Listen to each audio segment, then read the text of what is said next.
What's up? Alright, what's up mga tayo, mga kalingap? Welcome back. This is my YouTube channel, Katangay PLC. Sa mapagpalang araw mga tayo, good morning, good afternoon, at good evening. Alright mga tayo, kung hindi ka pa nakasubscribe sa ama ng kalingap kay Kuya Bal Santos Matubang, mag-subscribe ka na, panoorin natin mga vlogs kung Kuya Bal, like, i-share natin mga premiere live updates at kay Atinda. Kung hindi ka pa nakasubscribe, i-subscribe natin, panoorin natin mga vlogs ni Atinda. Like, i-share natin nandun, skip ads, mga vlogs natin na at kay Kalingap Rab, sa mga beneficiary Dan, Jom Car, Idsi, at iba pa. At lahat mga charity vlogger at kikabisin ni Official Papadins TV. Kung hindi ka pa nakasubscribe, subscribe natin, panoorin natin mga vlogs nila, like natin, don't skip ads. At sa munting YouTube channel, kung hindi ka pa nakasubscribe, mag-subscribe ka na para update ka sa mga upload reaction ko. At hindi ka pa nakapalo sa Facebook ko at FB page ko, Katangay PLC 2.0, magpalo ka na para update ka sa mga upload reaction ko dyan at sa mga manihan ko dyan, mga updates sa mga followers natin dyan na riders. So alright mga tayo, may re-reactionan tayo dito sa isang vlogger na supporters ng Jom Car. Dito sa thumbnail ko, sabi nga sa thumbnail ko, mayroon ako dyan na halaka. Totoo ba ito na hindi si Kalingap Rab nagpasikat sa Jom Car? So dito mga Kalingap, mga idol, mga tangay dito sa kay nanay na ano na to, siguro OFW ito, OFW. Dito ay may pasarin siya kay Kalingap Rab na hindi si Kalingap Rab nagpasikat sa Jom Car at hindi si Kalingap Rab o mayroong vlogger nag-ipon daw ng sponsor ng Jom Car para magkaroon ng sponsor. So dito reaction ko mga Kalingap, bago pala mag-vlog si Kalingap Rab sa Jom Car ay, di ba, first episode ni kay Bibi Carla ay wala pa si Papa Joms. Tapos pangalawa, para nasama niya na si Kalingap Jomar. So hindi ako nagkakarit dito ng issue para magulo ang love team ng Jom Car. Kasi dito mga tayo, relate ito dito sa binanggit. O respetuhin natin o si madam. Respetuhin natin siya. Kung may respeto din siya kay Kalingap Rab. Nagkaroon kasi ng ang sponsor kusa yan na tayo malingap. Tapos yung mga nakakaroon ng page, tapos nagkaroon ng founder. Kaya nga nagulat ako nagkaroon ng founder yung Jom Car. Samantalang dapat yung naka-scout siya ang founder diyan, di ba? Pero yung Jom Car nagkaroon ng founder, nagulat nga ako, nagkaroon ng founder yan. Oo, founder. Tapos yun na, sumikat na rin yung founder na yon. So, sino yung ginamit niya na para sumikat yung founder, tumayo ng founder ng Jom Car? Diba? Ginamit niya yung pangalan ng Jom Car, yung beneficiary ni Kalingap Rab, at si pangalan ng Kalingap Rab. So, sino nang gamit? Diba? Pinapaliwanag ko lang mga idol. Sino nang gamit? Siyempre, yung founder. Siyempre, Jom Car founder siya. So, kapag gamitin natin yung Team Kalingap o pangalan ni Kalingap Rab at mga beneficiary pag pinag-merge ang pangalan niya Jom Car at pinag-merge. So ibig sabihin ang nanggamit talaga yung founder, 'di ba? Founder ng Jom Car. Siyempre, hindi naman siya makakilala kung hindi siya naging founder ng Jom Car o gamitin ng beneficiary ni Kalingap Rab. So dito, mga Kalingap mga idol, may panoorin tayo na ano tawag dito? Pasaring niya na dahil hindi daw si Kalingap Rab nagpasikat sa Jom Car. So kung hindi yan binablog ni Kalingap Rab, hindi talaga sisikat siya ng Jom Car. Kung hindi niya sinama si Kalingap Jomar. Oo. Dito, mayroong si founder daw ang nagpasikat sa Jom Car, hindi daw si Kalingap Rab. Totoo kaya to? Comment down below yung supporter ng Jom Car. Kayo nakakaalam yan, siyempre nakasubaybayan kayo sa first episode mula na kilala si Bibi Carla at si Papa Joms. Diba? Dito, reaction na natin, samahan nyo kung tayo mga Kalingap.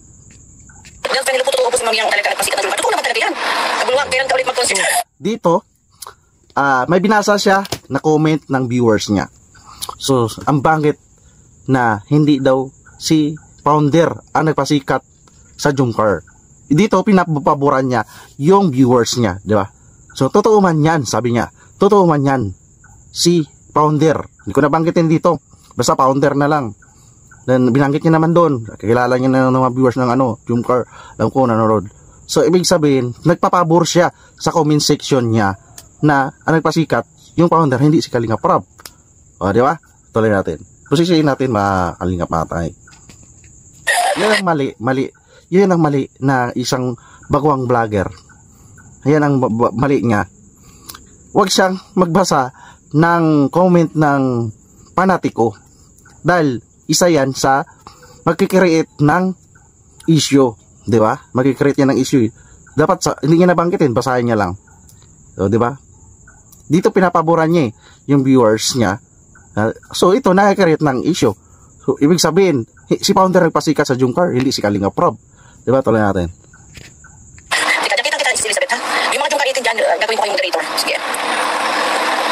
Yung papasok dito na basher ko, pagtapos sa kalakaos lumay, sinasabi doon sa mga basher dyan, sa mga makikita ng utak, mahiya kayo. Kung wala siyang hindi makamayagpag ang Jungkar, yan ang totoo. At saka si Rap. Sabi niya, yung nabanggit niya, kilala niya yan. Kung wala si Founder yan kung wala daw si Founder, hindi mamayagpag ang Jungkar. Diba? Nabanggit niya si Kalinga Prob at si Kalinga Prob. Di ba? Paul na kagad doon. Dahil si Founder, bagong sulpot lang yan. Nagsulpot lang yan ng mga, ano bang episode na siya? Mga episode 10? Diba? Episode 10? Founder siya, naipon niya yung mga big sponsor ng Jungkar. Siya nakinabang, kumita pa siya. Nagkaroon pa siya ng YouTube channel na monetize, na ginamit niya yung content ni Kalinga Prob. Di ba? Real talk lang tayo. Kalinga Matanga, di ba? Na wala pang permission kay Kalinga Prob. Ginamit niya yung pangalan ng Jungkar bilang maging founder siya. Na hindi naman, na pumayag si Kalinga, nagbanggit si Kalinga Prob, ay, kailangan may founder itong Jungkar. Ibigla lang naman siya sumulpot na, founder. At doon na, nagkaroon na ng pangalan na, karoon ng founder ang Jungkar, di ba?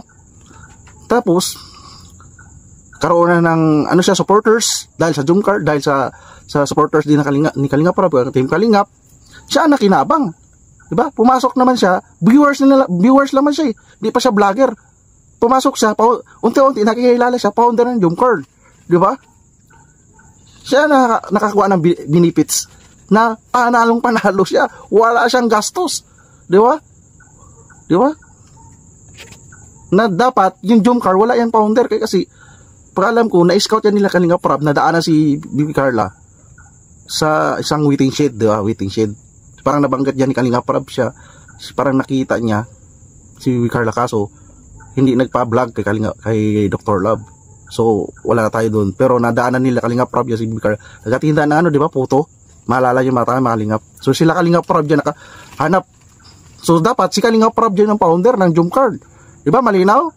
Siya yung founder na yun, na founderan, yun, na yung kasikatan ng Jungkar, siya nagtayo ng Jungkar, tapos nakagawa ng page, iniipon niya mga sponsor, big sponsor, siya na nakilala.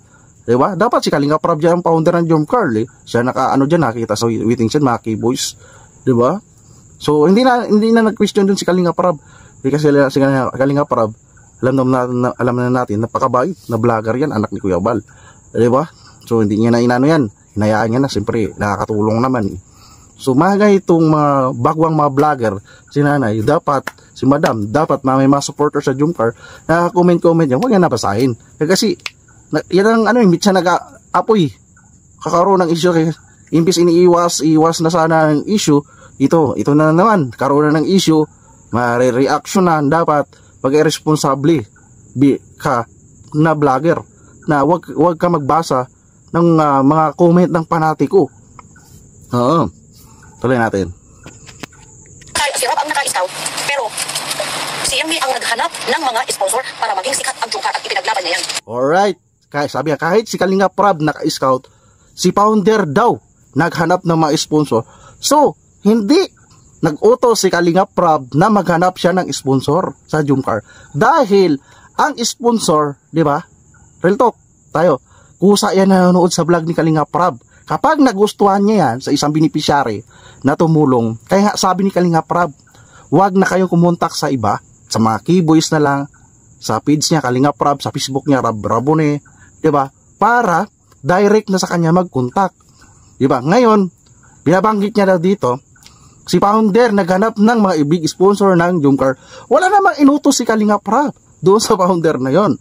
Di ba? Nabanggit niya si Kalinga Prob ang naka-scout. So, sino naka-scout? Ibig sabihin, si Kalinga Prob sana ang founder ng Jungkar. Di ba? Dahil yung founder ng Jumcar, bigla lang siya nagsulpot. Hindi naman siya naka-scout sa Jumcar. Di ba? Viewers lang naman siya eh. Di ba? O ngayon, vlogger na siya, kumikita na siya. Tapos, yung ibang sponsor,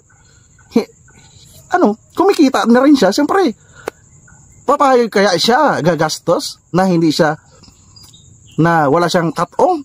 Di ba? Gobyerno nga, nakaupo sa gobyerno. Di ba? May cut-on. Di ba? May pagod ka dyan. Siyempre, kailangan mo rin kumita. Di ba? Real talk lang tayo. Di ba? Di ba, mga tayo makalingap? Di ba? Magpapakahirap ka dyan bilang founder. Wala kang tatamaan. Sus, kalokohan yan. Sige daw, may bagong lab team. Tapos, walang sponsor. Tapos, ikaw lang, sarili mong pira na founder. Igastos. Payag ka na walang iba-ibang sponsor. Nako, kalokohan yan. Di ba? Di ba? Anong sample na yung kanyang YouTube channel? Kumikita siya, may viewers siya, may organic siya na supporters. Naging panatiko yung supporters, imbis manonood na lang niya sa YouTube channel ni Kalinga Prab. Yung content ni Kalinga Prab, naging content niya na. Di ba? Yung mga big sponsor sana, pupunta yan sa direct contact kay Kalinga Prab. Pero sa kanya nag-contact. Di ba, mga tangay? Wise, di ba? Di ba? Nagkaroon na siya ng komunidad, sariling komunidad sa kanyang YouTube channel. Imbis komunidad, yan ang Jumcar. Real talk lang tayo. Sa Team Kalingap, di ba? Tuloy natin. Black friend, po totoo po si Mami ang talaga nagpasikat ng Jumcar. Totoo naman talaga yan. Naguluwang, kailan ka ulit mag-concert? Nagbasa ulit siya sa comment section niya ng panatiko. Sabi, si founder talaga napasikat sa Jumcar. Yan ang isang mali. Yan ang dapat iwasan mong basahin. Kasi, alam mo naman, masilan na ngayon, maraming issue. Dapat, tinawanan mo pa. Di ba? Tinawanan mo pa. Dapat, sinaway mo yung viewers. Huwag kayong magbanggit yan. Hindi mo na binasa. So, bilang vlogger, bagong vlogger, madam, dapat lesson learn ito. Di ba? Baka siguro, bago ka lang na vlogger, yan, bilang host, basahin mo muna na huwag mo banggitin. Tingnan mo muna na maging matured ba? Makaano kaya ito? Maka-create kaya ito ng issue? Di ba? Sa comment na sisimula yan ang issue eh. O kaya, comment sa page. Ako ba tayo malingap? May page na rin ako ng Jumcar. Pero, nagabasa na ako, hindi ako nagka-comment. Kahit sa live ko, nagabasa rin ako. Pero hindi ko ginabasa ganyan. Tuloy natin. Nakita kita, Elizabeth, ha? Yung mga Jumcar 18 dyan, gagawin ko kayong moderator. Sige. Yung papasok dito na basher ko, magtapos sa kalakaw, lumayan. Sinasabi doon sa mga basher dyan, sa mga makikitid ng utak, mahiyak kayo. Kung wala siyang ikaw na nga nagsabi, makikitid ang utak. Ikaw na nga nagsabi, di ba? Tuloy natin. Hindi makamayagpag ang Jumcar, yan ang totoo. At saka sirap ang naka-iskaw. Pero, inulit niya lang. Kundi si founder, hindi sisikat ang Jumcar, inulit-ulit niya. Yan na, di ba? Sana maliwanagan tayo, mga tayo malingap. Nire-reaction ko lang yung banggit niya. Kung wala daw si founder, hindi sisikat ang Jumcar. Sa kalukuhan yan, si Kalinga Prab nag-vlog. Inuulit-ulit yan ni Kuya Bal.